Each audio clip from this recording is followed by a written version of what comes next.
Why Words Work. 5 words to know in English with your host, David Corcoran. Hello and welcome to another very special episode where today I have a special guest, Catrina Knight. Catrina is a personal growth coach and she is my welcome guest. She's based in the UK in London. So Catrina, welcome to Why Words Work. Thanks for joining me. Thank you very much. Very good morning to you, David. Where in the UK are you, Catrina? I'm based out of London. Ah, wonderful. A big city, London. Certainly one I visited recently, and it's such a big space compared to Vienna. So I don't know if that influences your 5 words, but we're going to hear your 5 words today and what they really mean to you. So thanks for sharing those words. Let's get into it. Let's get into it. Thanks. Yeah. So your first word is phenomenal, extremely successful or special, especially in a surprising way. Tell us about that. So I think the word phenomenal is something that I've been calling on for the past maybe couple of months now. I use it as a descriptor a lot. I use it to describe how I'm feeling. I use it to describe people who make me feel good, who come across really well, who are inspiring. And I think the word phenomenal is when you hear it, it's quite a powerful word. It's almost like it's the highest measure you can kind of use to commend something or describe something that's working really well or that is doing, that looks really good and feels really good actually. So for me, I think it's just a rich word.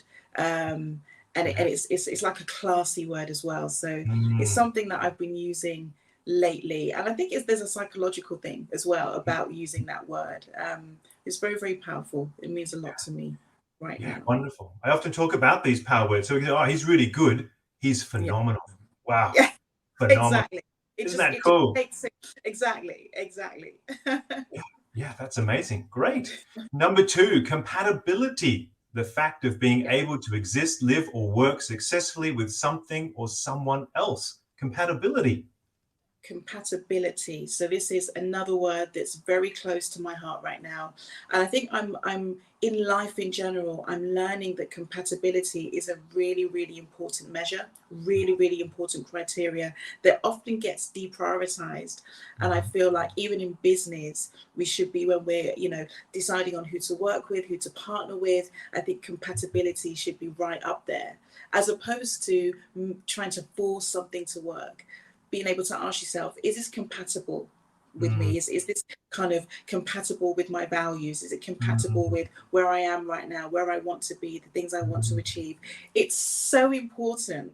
And I don't think I hear the word enough, even in business. I think in business, we make a lot of assumptions about compatibility and maybe it doesn't belong there. But I think it absolutely does. I think when we look to relationships in general, we tend to lean on this word a bit more. I think in business, it should be the same thing. Yeah, and I guess as a personal growth coach, you're really looking at what's compatible for people, either relationships, as you say, or, if I'm looking for new work or a new development in my life, you're looking at it, well, how compatible are you with that? Exactly. I think it's just a strong word and something that we should always have, in the back pocket to ask ourselves every time we're entering any type of agreement or relationship. This should be your word. Yeah, why not? And of course, post COVID, we've got often connection issues, but that can also be compatibility of systems and technology, and everybody now being much more dispersed too, and then how things talk to each other. Yeah, exactly. It's a wonderful word. Word. Wonderful. Thank you for sharing these words. Word number 3, another good one, etiquette, the set of rules or customs that control accepted behavior in particular social groups or social situations. We know of this word, it's an older word, etiquette, but what's your meaning? I glow up with this word, David. And actually, a lot of people associate this word. So in my friendship group, professional peer group, a lot of people will associate this word with me. But actually, I love this word. I say it probably so many times in one day, throughout my conversations, both personal and professional. It really is for me about the way that we show up, the way that we present ourselves, the way that we behave. It's such a, I always think, well, what was the etiquette of that that person approaching me? What was the etiquette of that working environment? How were people positioned? What did it feel like? What was the level of etiquette? And I Mhm. just think it's really important. I think presentation is everything. How we show up is everything. The word etiquette, you can never mistake what that means. So Mm. it's almost like the quality of how somebody is kind of, you know, showing up and kind of bringing themselves to the table. I love this word. I use it all the time. Yeah. And it reminds me, it kind of reminds me, it centers me a little bit, because it reminds me that we're always on show, whether Mhm. you're in public, whether you're at home, behind closed doors, we're always on show. And etiquette is very, very important, especially right now.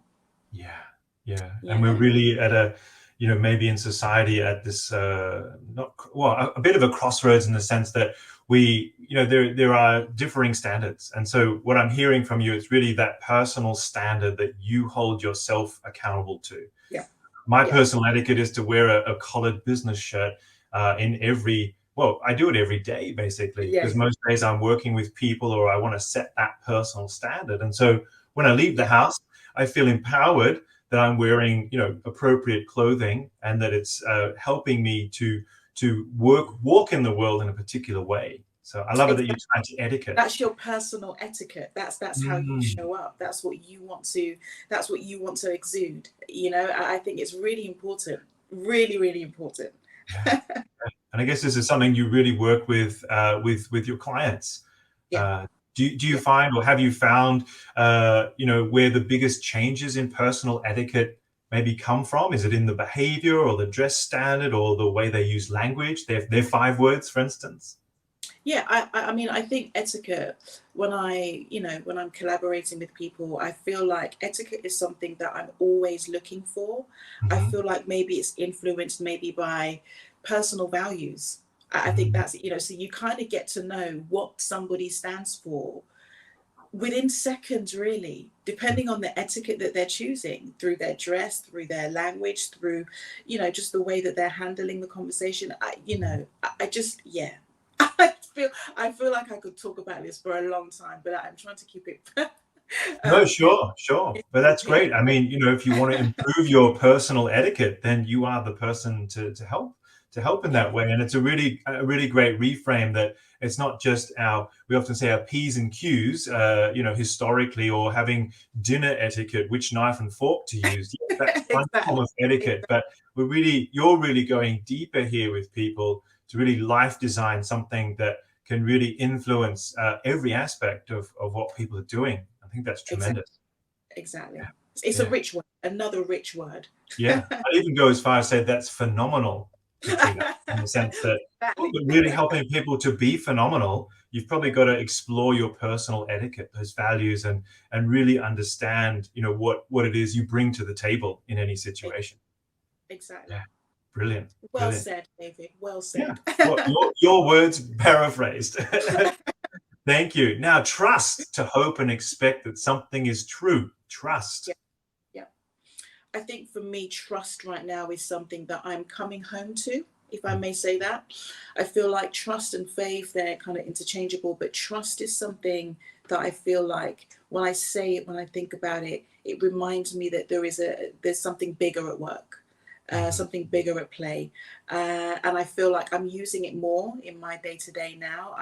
It reminds me that actually I do need to trust the process more, and we all do. Actually, there's an element of life that is unknown at every given moment, and so our ability to get really comfortable with trust is mhm. really important. I think about faith, I think about trust, and I've lived a couple of years or I did live a couple of years where I was like, nah, yeah, it's okay. I don't really need faith. I don't really, trust. What is that? Mhm, mhm, Whereas now I'm seeing the significance in actually having a foundation of trust, a foundation of faith. mhm, And that could be driven by many different things, on an individual level. But I think for me, there's something quite congruent about being able to say, I trust myself, I trust mhm, my process, I mhm, trust what I'm, investing my time in. I trust the projects that I'm working on right now. I trust that in everything, things are going to work out. Things are always working out. So it's a very deep word. I think it's kind of centering as well. Yeah. So Yeah. yeah, that's my relationship with trust right now. No, it's lovely. I want to highlight there, trust my process. So you first said trust the process, which can feel Yes. very external, kind of. I've heard that phrase before from other mentors, but actually Yeah. now your reframe to trust my process means that when you stand for something, when you have Yeah. personal etiquette, when you're able to live your values, then you can trust my process. It's an internal feeling that I could for sure imagine that people would then say, yeah, I am enough. I Yeah. have what it takes to go through life, and with faith and trust I can live in a way that will get results. And we're not talking about money, we're Exactly. talking about character here, Exactly. really. Yeah, Exactly. You this is can't go wonderful. wrong at being yourself, and so therefore trust. You have to trust your process. Mm, It's a must, mhm, but we kind of we distance ourselves. We become distanced from it, throughout life, and there are things that bring us back to asking that question to ourselves.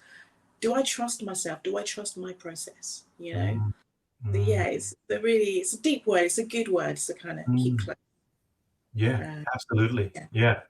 And it's very wonderful to hear your interpretation. So personal growth really encapsulates these areas very nicely as well. Yeah. Yeah. Our last word here, boundaries, a real or imagined line that marks the edge or limit of something. Boundaries.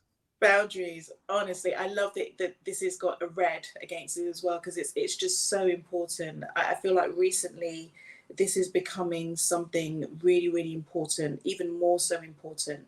Mm, So being able to set boundaries, learning to say no, learning to honor the things that protect your own energy, protect mhm, where you want to go, where you want to be. I think the word boundaries is something that maybe when you're studying and you're kind of going through your first set of education and stuff, you're maybe teenage years in your 20s, whatever. I feel like this is probably something that you never really look to. Whereas you start maturing, you start having more experiences, and then you all of mhm. a sudden realize boundaries is one of the biggest things that I need to kind of nurture and harness in myself, and actually show up with boundaries, Mhm. actually Yeah. not wait for a fire to happen before I need to set some boundaries, but Mhm. actually really thinking about what are my set of boundaries that I stand by. What are the Yeah. things that I will not tolerate, for Mhm. example. Mhm. And I think in business this becomes really, really important, to kind Yeah. of set that tone of, these Mm. are my boundaries, these are the things that I welcome, that I endorse, and these are the things these are deal breakers for me. Yeah. So it's Yeah. really learning. I think boundaries, I see it in the same way as making sacrifices for self. Mhm. You never Mhm. find a boundary where you never see somebody setting a boundary where there isn't already a sacrifice that's been made. Yeah. So it's kind of twofold. So I feel like this is a really strong word, Yeah. something that is again a reminder of, okay, so what do I stand for? How am I upholding that? Because Mhm. we can always talk about what we stand for, and we Mm. can always say, yeah, I believe in this, I believe in that. But it's your boundaries, your outward actions, your outward approach to life and things, and how you're showing up, and what you're saying no to, that really mark the essence of your boundaries, really. So this is really important, especially in Yeah. business. Yeah, yeah, and respecting boundaries too. I think that's if I look Yeah, at the current social media, certainly that I am influenced by, it is about boundaries, respect for boundaries, especially in partnerships, relationships, personal relationships, friendships, family relationships. So it really is, as you say. I hope it's something that spreads not only through people maybe who are older, but even for the younger generation, Generation Z, who are coming through now and starting work, yes, they may be starting with more boundaries, whereas perhaps those of us in Generation X and who are very, older, very, we were in that muddy land for a while, but in our older years now are starting to say, right, no, that's a boundary, and I don't wish yeah, for that to be crossed. I'll yeah, respect your boundaries, but you've got to respect mine too. Uh, exactly. And you're right, Exactly. this is informing the way we do business, the way we Yeah. interact with people across all of our facets of life. Yeah. Exactly. Exactly. It's that number one thing that you almost find yourself wanting to have more conversations about, wanting to be more action based about, because Yeah. you see that with by not having boundaries or tight enough boundaries, Mhm. things go wrong a lot Mm. of the time where they could have been that could have been helped. So I see boundaries as a precautionary thing, Yeah. as opposed to landing in positions where you're putting out fires unnecessarily. Yeah. Great. But, Well, let's review your 5 words, and I would love for you now, Catrina, to say them yeah. in your best voice, the way in which you interpret those words for those who are watching. So phenomenal. I think this is a wonderful word to describe things, to kind of think about how you're feeling. I think it's just a good description word to use. Very rich word. Compatibility. Again, very important. I think about alignment here and choosing the right things, being aligned to your own values, and kind of walking with and using compatibility as a measure for what you enter and what you say yes to in life. Etiquette, how we show up, what we bring to the table, how we bring it to the table. Standards, I think this word just reminds me of having a quality of standard about how to go through life and interact with people. Trust is really important to me right now. It reminds me of, it recenters me, this word. I think just reminds me that we do need a foundation, a level of faith about us, and a kind of an internal compass of trusting our process, our personal process. So yeah, trust. And finally, boundaries. Boundaries probably make up one of the most important things that we should be focusing on in life, and making sure that we are honoring the things that we want to welcome, the things that we endorse through the boundaries that we set. Really, really important word. My Amazing. 5 words, Yeah. David. Thank you. That's great. Well, thank you, Catrina, for your time today. And as viewers are viewing on, they might want to get in touch with you. So we were chatting before that LinkedIn, you're on LinkedIn, I but you am also indeed, have a yeah. website here, www.projectprofessionalsbyck.com. So get in That's the one. touch with you for personal growth, for etiquette training, or for, I guess, some coaching sessions that you might offer. Any last words, Catrina, before we say thank you and goodbye? Be fabulous always. Thank Absolutely. you very That's much. wonderful. Well, thanks, Catrina. Thanks for being on Why Words Work. Thanks a lot, David. Why Words Work. 5 words to know in English.